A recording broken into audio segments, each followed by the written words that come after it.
I have a marketing company, and it's called Audi Inga, which is AI. Being able to kind of take those complex ideas and simplify them and really give actionable timelines has been super helpful for us. And it's thinking about all this stuff while I sleep. So I wake up to a curated list of things I should be thinking about that day. Because everybody says, oh yeah, I use AI mostly for personal stuff, or AI is like driving a car instead of walking to get to where you want to go, right? It cuts the time down 10 times. This is AI in Business with hosts Elizabeth Gearhart, podcast consultant, marketing expert, and PhD researcher using AI every day, and Richard Gearhart, entrepreneur, seasoned business owner, and intellectual property attorney specializing in innovation. Here's how real companies are using AI right now. so now it's time for AI in Business. We're going to talk about AI in Business. We're going to ask each of our guests here just for one example, because I talked to them before the show. They're all just like going to town with AI because they're smart and they see the future. But for one way that you're using AI in your business that's really helping you. So we'll start with you, Tommy Hilcken. I'm a one-man show. I've always been a one-man show. I do everything in my company. It's the way I want it. I don't even think about it. It's exhausting. So I have a marketing company, and it's called Audi Inga, which is AI. I learned how to use AI for my marketing. And I tell people I do have a marketing guy, Audi Inga. And so his initials are AI, works perfectly, and makes me sound like a big shot. Hang on, let me check with Audi. And so what I've been doing, so when you ask, do I write things down? I'm a talker. really. So, yeah, I'm a talker. Yeah. Sorry, fellas. Now You I guys, get it. and I want to say, you guys are real good listeners. You're my favorite listeners ever. But if someone sends me an email and they're looking for something specific, I cut it out and I put it into AI and I ask them to respond to this email in a professional, humorous way. Much better than I could ever write it, even think about it. You could even put pricing in. And if I get enough information, I'll say, would you do me a favor, AI? And please, I always say please, because like we mentioned earlier, I got a feeling they'll be coming after me if I don't someday. So, please, Mr. AI. Remember that time you forgot to say please, Tommy? I'm in trouble because I got in a fight with it. I take the email or even say, could you please write me a proposal? And it comes back better than I could ever write, and not even close. I know nothing about that. Even if with most business decisions, if they want something like a proposal, I'd rather talk to them than send a proposal. But some people are a stickler for it. So prints out everything, bullet points and everything of what I'm going to do. It's absolutely amazing. That's what I use it for, responding to clients. So now we're going to Bobby Mascia with Green Ridge Wealth Planning. Bobby, what is one way you're using AI? So what's interesting about AI and the conversations that we're having with clients today is that 2030 is really going to be an interesting point in time for our generation in the workplace. And it's when baby boomers turn 65 and older. So they're all segmented for that retirement phase out age. And you also have AI set to reach singularity. What does that mean, reach singularity? It basically becomes self-thinking to some degree, right? So Sentient. I don't want to make it scarier than it really needs to be, because there's a lot behind the energy that it takes to get to that place, and we don't even produce a fraction of that energy yet. But the reality of it is if you're not embracing AI right now, especially if you're older in business, your ability to transact later in the future and really retain value in your business is going to be it's going to be dramatically decreased. Right. So, we have a lot of different things that we've been implementing into the firm. And I think the one singular thing, if you just kind of think of thematically, what are you doing that's maybe super complicated, but doesn't require anything more than your idea as opposed to your execution. So for example, we have to go through some data, some sophisticated ideas when we're putting together summaries of meetings for clients.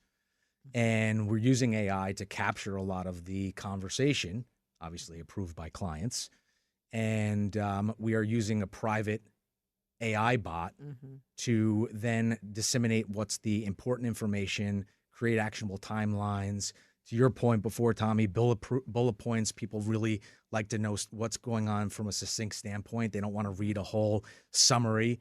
And, a lot of times when you're dealing with complicated concepts, and you're in the day-to-day life of speaking your own jargon. You don't want to pass that along to the clients because clients don't speak your jargon. So being able to kind of take those complex ideas and simplify them and really give actionable timelines have been super helpful for us. I find ChatGPT is much more chatty than like Perplexity. I prefer Perplexity because it'll just give you a table for stuff like that. But yeah, that's so important. So one of the interesting things about AI is a lot of people, they go in and they just say, hey, AI, please, can you do this for me? And they're not really setting up the prompts or setting up the AI to be thinking down, down the same, I would say down the same street that you are. They're using the entire map. Yes. So if you can start to actually engage it to maybe do some research, go to www.grwealthplan.com and become familiarized with this company. Great. Now go to the understanding the team structure. I want you to, take on your next task, and then take on your next task, and then ask the question, and then ask for the counter argument, and then go deeper into the question, because it's not going to be a one prompt thing. Otherwise, you're going to deal with a lot of that hallucination issues as well. Yeah, I know people sometimes ask, well, one person I've talked to anyway, who's up in this stuff, says he asks it what the prompt should be and goes through the iterations to finally get the prompt that he's actually going to use. So anyway, let's go to Josh Kahn with Eden, and his website is tryeden.com. What is the way, and what do you want to say about AI? For my business, we're well over 150 employees at this point, scaled like crazy. And one of the reasons why we were able to get there is solely because we were such early adopters with AI. So a lot of the things that we've done to augment our workforce have just, 10x'd every single element of like our workforce we have today. So I'll give you like one fantastic use case that I might get in trouble for saying, because it's been such a lucrative and incredible like game changer for us. But really it's, we came up with this idea where, hey, I'm in an executive position. Everyone's coming to me 24/7. Hey, Josh, I need this, I need that, I need the other, I need this approval, I need that.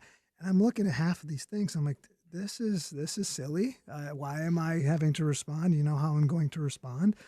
Instead, what we did is I took over 600 meetings that I had attended and took all the transcripts from our AI note taker, uploaded that into a bot that's essentially called Mockingjay. And essentially, we've had every single one of our employees, before they come to me, they actually run all the inquiries and things through Mockingjay. And then they'll actually come to me with a plan pre-vetted by me to be approved by me. This is one. And we use these. I'm hearing like people have their own ChatGPT kind of thing just for their company, and they put all their data in there and it's searchable. But you're like even one step further. You put yourself in there. Right. Yeah, so exactly. I want to replicate probably myself. anticipate a lot of the decisions you would make, right? It knows me almost better than I know myself sometimes, which is a little scary. But and then the other side is that, as you start seeing more and more of this piece evolve, and as you said, as the energy standards kind of come up and we can use more and more and more of these pieces of AI, what we're seeing is all these like Sam Altman, OpenAI features, all of the Anthropic features, they can start working together. Like I coach my ChatGPT instance how to make my Claude code better. And at the same time, I also now am really using Pulse from ChatGPT, where it knows everything about my P&L, it knows everything about the issues I have, it knows my people challenges, it knows org structure issues, and it's thinking about all this stuff while I sleep.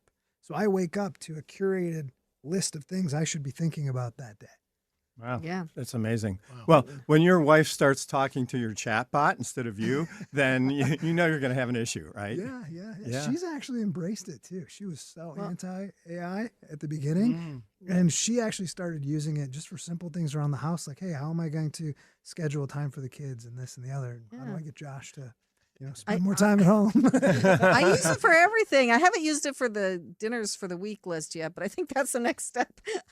Anyway, Sounds good to me. Yeah. I want to it's eat like AI food. So, Richard Gearhart with Gearhart Law, what are you doing with AI? So these kind of days? similar to what Bobby said, I think our plan is to have everybody in the firm take a class on drafting prompts so that they understand how to use AI and use it effectively. Because everybody says, oh, yeah, I use AI mostly for personal stuff. Or they'll use the AI from companies like Lexus that have AI research tools, but they're not actually using it to improve how they work on a daily basis. And so part of that is that they're just not familiar with it.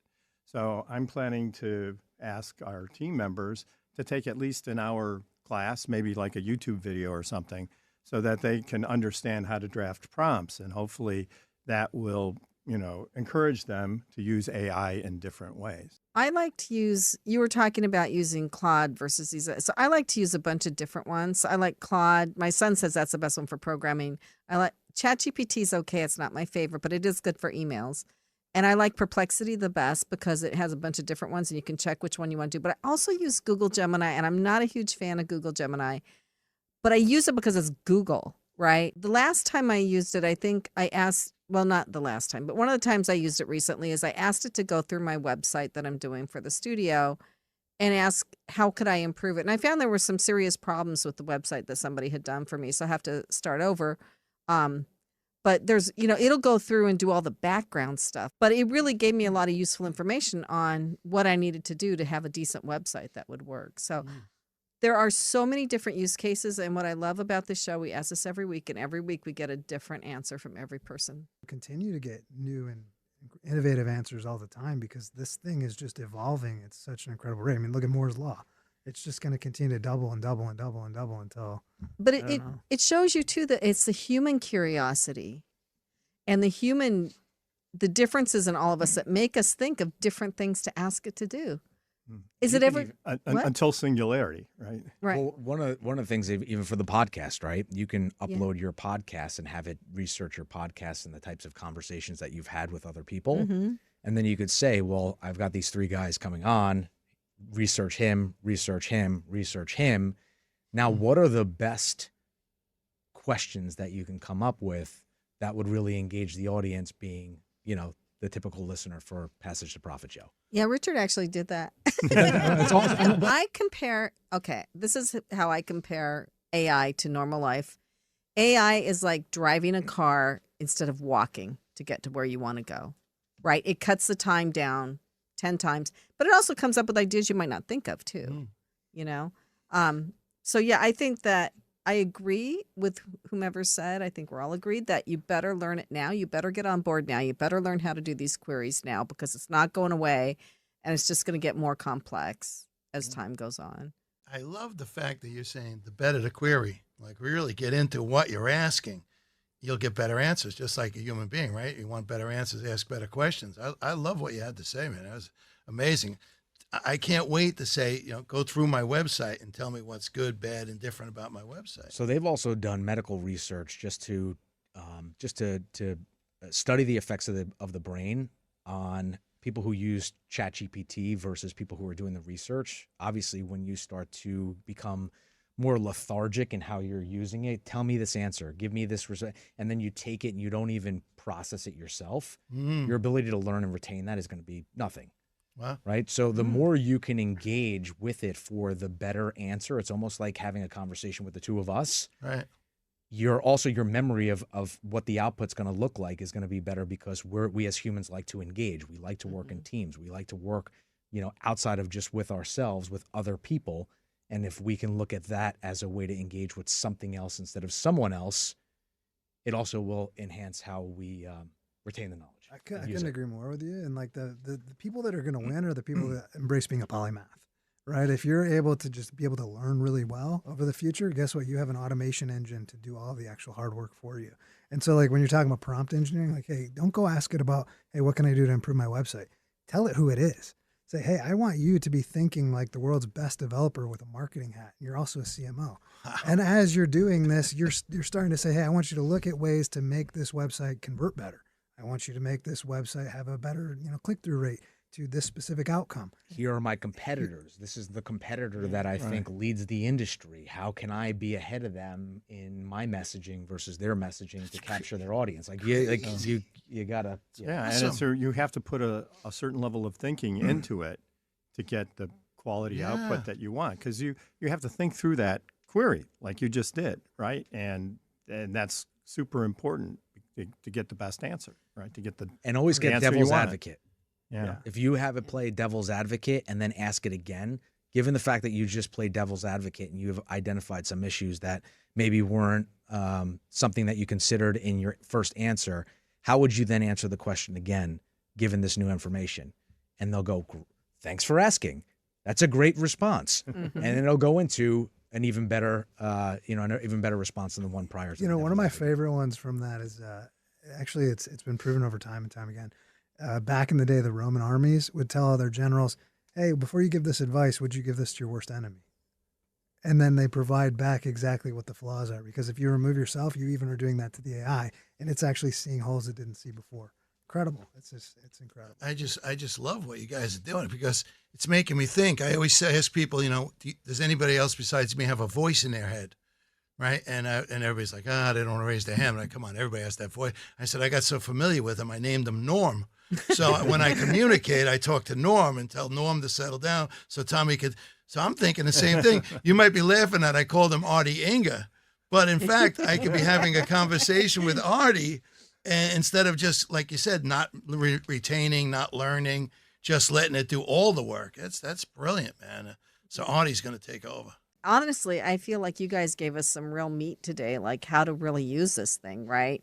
And I had heard like once, but I want to reiterate that it's really brilliant and it's really going down deep to say, okay, pretend like you're a developer.